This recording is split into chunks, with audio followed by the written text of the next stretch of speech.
What's up everybody, Matt here bringing another Modern Warfare 2 tips and tricks video. Today we're going over 3 more ways you can improve your kill-death ratio in Modern Warfare 2. When I hear players complain about their KD, a lot of the time I hear one of two things. My aim is too bad or my movement is too bad, when in fact there are many other adjustments you can make to improve your gameplay. I will be coming out with an aiming and movement guide separately. These videos are focused on different kind of adjustments you can make to your gameplay regardless of your skill level, regardless of where you are, that will net you more kills. For our very first tip, we're going over crosshair placement, a term you've probably heard before. The basic idea behind crosshair placement is that you want to move your crosshair as little as possible. Once you actually get into the gunfight, you want to have your crosshair already on where the person is going to be. That way you don't have to adjust as much and you can just start shooting. This is especially important on controller because you're not able to make snap adjustments. You have to rotate your character. Most people don't play on max sensitivity, so crosshair placement is extremely important most of the time. A lot of people, they just do it sometimes, right? Like you're like, oh, I know there's someone around this corner, I'm gonna do it. You should get into the habit of doing it pretty much around every corner, keeping your gun up and aware of where enemies are gonna be. So like right here, I'm pushing mid, okay? I whip out my M4 because of how popular this angle is here behind this little couch or whatever here, and I whip out my M4. I probably should have waited another split second, honestly, but I was trying to move pretty fast here. And watch, I start ADSing as soon as I get around the corner, and I have the kill. The guy wasn't ready at all. And we're gonna keep going here. I'm gonna move up a little bit, take some ground, and then all of a sudden I start getting shot in the back. I'm like, oh, we're gonna have to reset this fight. But watch how when I come back around the corner, my crosshair is all, because I saw where he was, right? So I take a note of that, and when I come back around the corner, I have my crosshair already there. Also notice how he's about to throw a grenade here. And see all that particle effects from the grenade? That's essentially a smoke for 2 seconds. So I use those particle effects as kind of a screen to get in good position. Notice how my crosshair was, I couldn't really see him, so it wasn't exactly on him, but it was basically where he was going to be. But now also pay attention to this person who's going to start pushing me from here. After I get the kill on that guy, I run back as if like maybe he thought I took some damage, maybe he thinks I need to regenerate health, which I already did. I'm still at full health. And watch how I start shooting even before I see him when I come back around the corner, right? I started shooting even before I see him. I'm going to move it back a little bit. I start shooting right here.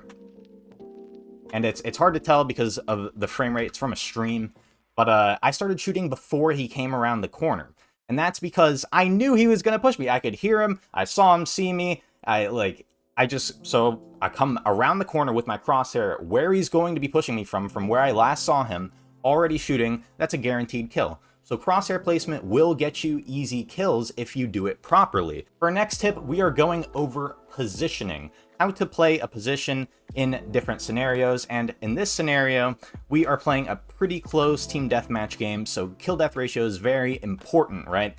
It's essentially, the objective is kill death ratio. So I take this position, right, after I got the peek on that first guy. I know that from the spawns on the map, right, a lot of my teammates are behind me back here, mid area on the other side. So their odds are the enemy team is going to be pushing me from my left and from in front of me.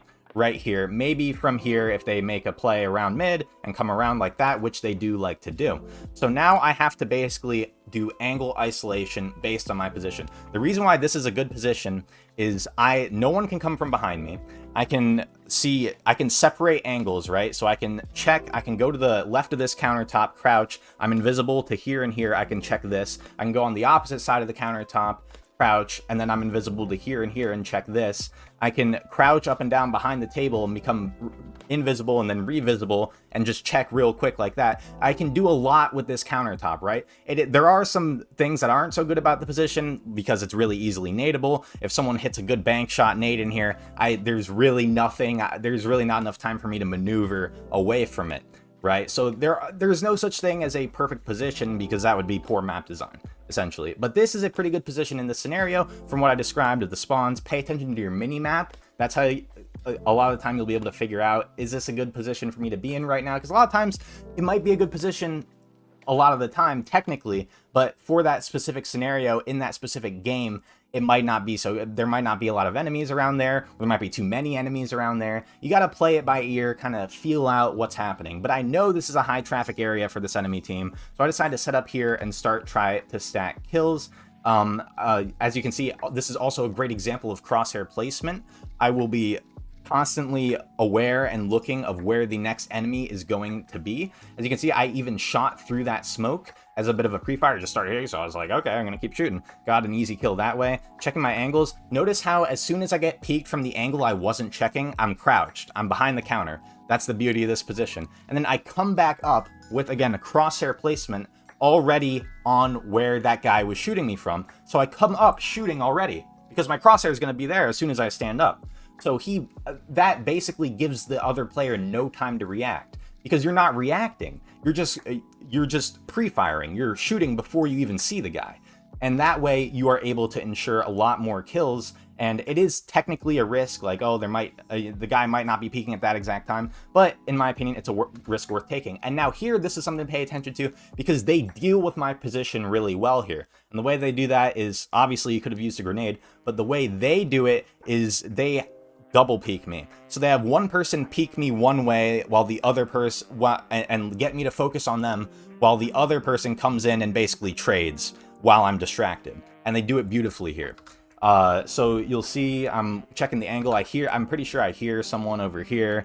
That's why, yep. And then he peeks and I crouch and I rechow him. But as soon as I'm up above the counter, the other guy has already come into the room and pushed my position to the point where I have no other options, and he kills me. Well played by the other team. Which brings us to our very last tip. I want you to see if you can tell me how I died here. The reason that I died here.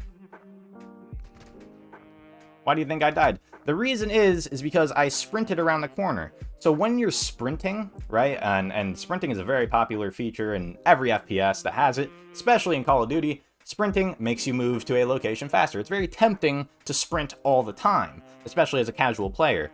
But what you have to realize about sprinting is, yes, it makes you move faster, but you also can't shoot while you're sprinting. There's a delay from the sprint to when you can actually pull your weapon up and start firing it. So pretty much any time you come around the corner where you're not 100% sure that there's not an enemy there, you want to have your gun up and, again, crosshair placement onto where an enemy could be. You don't want to have your gun in a place where you don't know what's going on, where it can't shoot, essentially. So basically, I just want you to pay attention to how I move throughout the map here at the very beginning. I ADS before I peek basically every angle. As I'm peeking every angle, I try my best not to sprint around corners. And this way, you decrease the amount of time between your aim to when you're shooting, right? Like, if you're not doing this, you have to adjust every kill you get. Every time someone appears on your field of view, you have to react to them drastically. But this reduces the amount of reaction you have to do. If you're able to have your gun up more, you will be prepared for more fights. That's just how it works. If you're sprinting too much, you will be caught with your gun down a lot of the time, and you will be punished for it. I hope you guys enjoyed the video. Please like and subscribe. If you did, it means a lot to me. Thank you, and I'll see you in the next one.